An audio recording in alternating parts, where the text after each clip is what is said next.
Langsung saja kita tergabung dengan juru bicara Kementerian Kesehatan, Dr. Widiawati. Selamat siang, Bu Widiawati. Bagaimana kabar Anda? Selamat siang, Mbak. Salam sehat. Salam sehat, Bu. Kami turut prihatin atas meninggalnya balita Raya dalam kondisi tubuh yang sangat memprihatinkan. Apa sebenarnya respons Kemenkes terhadap kasus ini dan langkah konkret apa yang akan dilakukan pemerintah pusat untuk memastikan peristiwa serupa tidak terulang? Iya, jadi sampai saat ini kalau boleh kita bercerita sebentar bahwa memang eh, sudah ada program yang dilakukan oleh Kementerian Kesehatan, kemudian turun ke bawah dengan jajarannya yang ada di pemerintah daerah, kemudian juga yang ada di Dinas Kesehatan bahwa kita ada program yang namanya minum obat cacing yang dilakukan untuk anak usia 1 sampai 12 tahun dalam 1 tahun itu 2 kali di bulan Februari dan juga bulan Agustus. Dan kalau misalnya untuk anak-anak 1 sampai balita itu anak-anaknya ada di posyandu. Oleh karena itu datanglah ke posyandu setiap bulan untuk memeriksakan kesehatan anak-anak. Kalau anak sekolahnya ada di sekolah. Jadi program itu sudah berjalan lama dan itu berjalan 1 tahun 2 kali. Saat ini memang evaluasi sampai akhir tahun 2024, prevalensi cacingan ada di 173 kabupaten kota, kemudian 32 provinsi, dan hanya 3 kabupaten yang mempunyai prevalensi tinggi, yaitu Kabupaten Sumba Barat Daya, kemudian di Sorong, dan juga Tambra.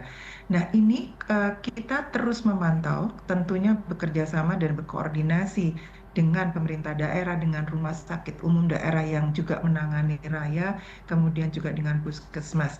Dan tentunya dari Kementerian Kesehatan kita terus mengedukasi dan itu adalah tugas dari yang ke bawahnya. Nah, upaya-upaya penanganan itu adalah adanya pengendalian faktor risiko. Jadi tentunya eh, kita tidak memungkiri bahwa edukasi kan selalu kalau bisa tuh menjaga kebersihan perorangan, misalnya buang air besar pada tempatnya, kemudian mencuci bersih makanan, kemudian juga cuci tangan dan segalanya. Kemudian yang paling penting lagi, kita adalah menjaga kebersihan lingkungan.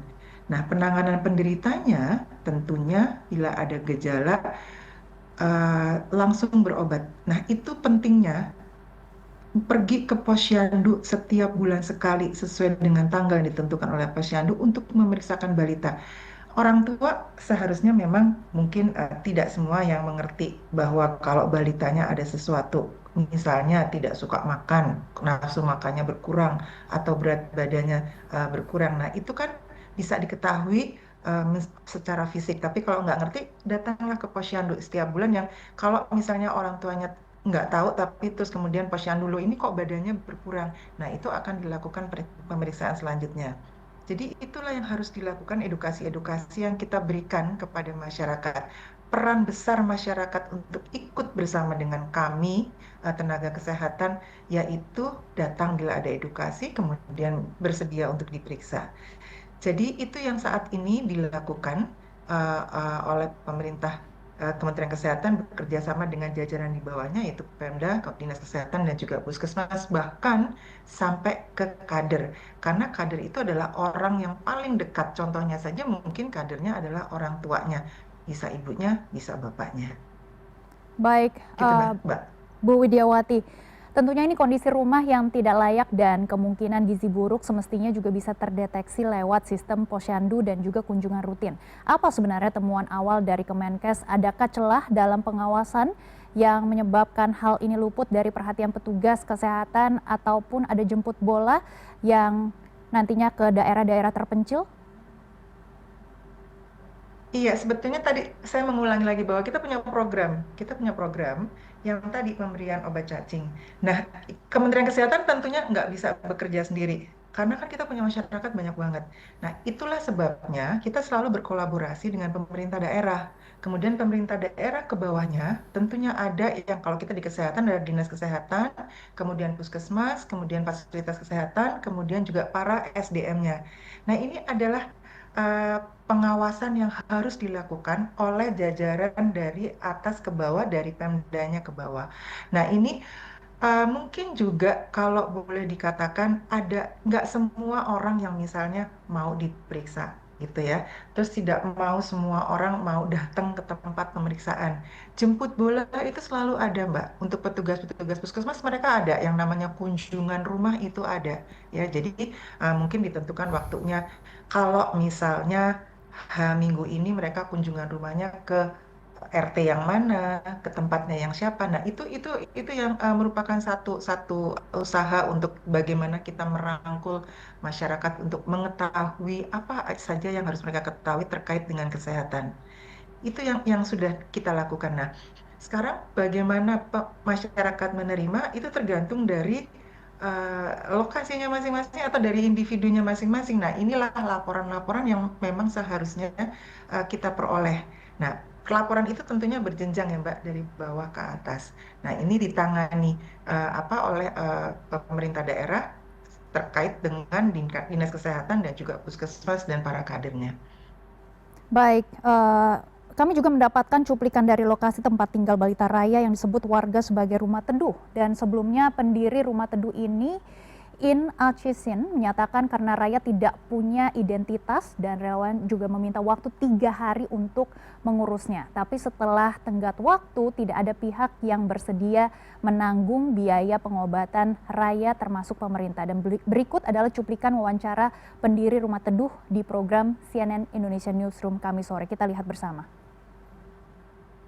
Ya, 13 Juli Raya dilaporkan oleh kerabatnya melalui call center Rumah Teduh Sukabumi. Di Sukabumi kita alhamdulillah punya tiga rumah Mas yang memang kita udah bertahun-tahun melayani masyarakat Sukabumi. 13 Juli kita dapat laporan, kemudian hari itu juga kita melakukan assessment. Kita lihat Raya dalam kondisi yang sudah tidak sadarkan diri, saturasi sudah turun sehingga kita pasang oksigen dan kita putuskan untuk segera bawa ke IGD. Cuman memang kita mendapatkan berita bahwa sebetulnya sebelum kita datang itu paginya Raya tuh dalam kondisi yang memang sudah mulai drop. Itu sempat dibawa pakai motor oleh kerabatnya yang lain untuk dibawa ke klinik terdekat. Di klinik sempat mendapatkan infus 1 labu, kemudian disarankan untuk ke dokter anak karena Raya kan nggak punya identitas. Ini yang menjadi keprihatinan saya adalah kan tahu ya Raya ini nggak punya uang, bahkan di klinik itu harus bayar 600.000 tapi karena nggak ada uang cuma bayar 100.000 katanya kemudian dibebaskan dari biaya dengan hanya membayar 100.000. Kemudian ketika dokter di klinik menyarankan untuk Raya dibawa ke dokter anak, kok ini memang beritanya agak simpang siur ya. Saya dengar katanya mereka menyarankan dibawa ke rumah sakit, tapi yang kita dengar dari keluarga, keluarga disarankan untuk membawa Raya ke dokter anak. Tapi sekarang kan gimana mau bawa ke dokter anak ya? Raya kondisi udah repot, uang nggak ada, kartu identitas nggak ada. Yang alhamdulillah kemudian pihak keluarga menghubungi rumah teduh dan hari itu juga kita bawa ke rumah sakit di Sukabumi. Memang relawan kami itu dipingpung kemana-mana gitu. Sebetulnya kami itu udah sampai menunjukkan semua video Raya tuh ke pihak-pihak terkait gitu. Bahkan sampai kita bilang, terus gimana kalau misalnya nggak ada yang bertanggung jawab, ini pembayarannya gimana gitu. Ketika memang sampai terakhir waktu hari ketiga itu nggak ada juga kepastian pemerintah bisa membantu, ya udah akhirnya kita Bismillah memberanikan diri bilang ini Raya under rumah teduh aja deh, kita bayar tunai aja. Dan itu selalu saya lakukan kok, kita udah biasa kayak gitu, mentok-mentok-mentok kan nggak mungkin saya lepas tangan juga ya Mas ya. Baik Bu Widiawati, kami juga mendengarkan tadi cuplikan wawancaranya, ini relawan dipingpong kemana-mana. Sebenarnya masih banyak warga di wilayah tertinggal belum punya akses layanan kesehatan yang layak. Bagaimana sebenarnya strategi Kemenkes dalam memperluas cakupan layanan dan menutup kesenjangan pelayanan terutama bagi keluarga seperti almarhumah Raya? Ya, jadi kan sebetulnya gini Mbak, kita Kemenkes ini, pemerintah, Kemenkes ini menegaskan bahwa semua rumah sakit, baik milik pemerintah maupun swasta, itu wajib memberikan pelayanan kesehatan kepada pasien dalam kondisi apapun, apalagi dalam kondisi gawat darurat, tanpa memandang status kepesertaan BPJS atau kelengkapan identitas. Penolakan terhadap pasien ini dalam kondisi darurat tidak dibenarkan dan dapat dikenai sanksi sesuai dengan peraturan perundang-undangan. Ini yang sudah kita lakukan untuk kalau ada kejadian. Jadi Kemenkes menegaskan hal seperti itu.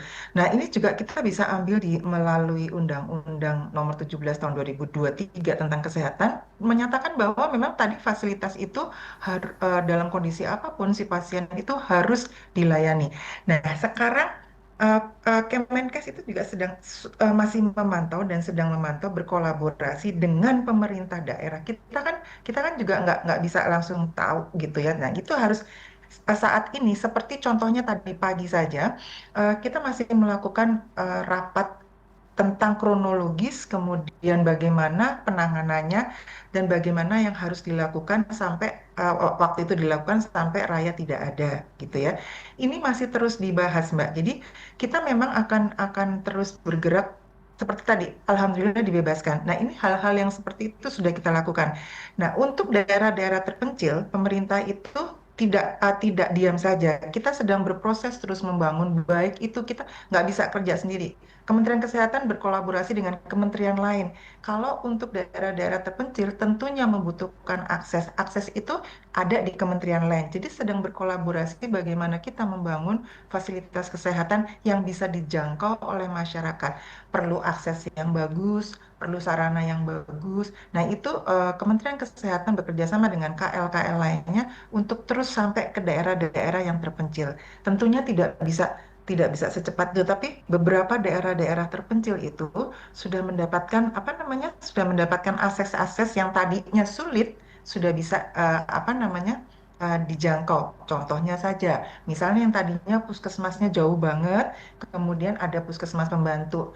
Nah, tidak ada puskesmas pembantu masih agak sedikit jauh, walaupun bisa tertangani, masih ada posyandu dan juga ada kader yang memang siap untuk membantu. Jadi kita terus berproses, baik itu SDM, baik itu kita bekerja sama dengan KL lain untuk aksesnya, ataupun juga pembangunan sarana dan prasarana yang mendekatkan pada masyarakat. Itu yang sedang berjalan, Mbak, terus tanpa henti. Baik, semoga ada langkah cepat, nyata, dan berkelanjutan dari pemerintah agar setiap anak terutama yang berada di daerah terpencil dan juga keluarga rentan bisa mendapatkan hak kesehatan dan juga perlindungan yang layak. Terima kasih Bu Widiawanti sudah bergabung bersama kami di CNN Indonesia News Hour.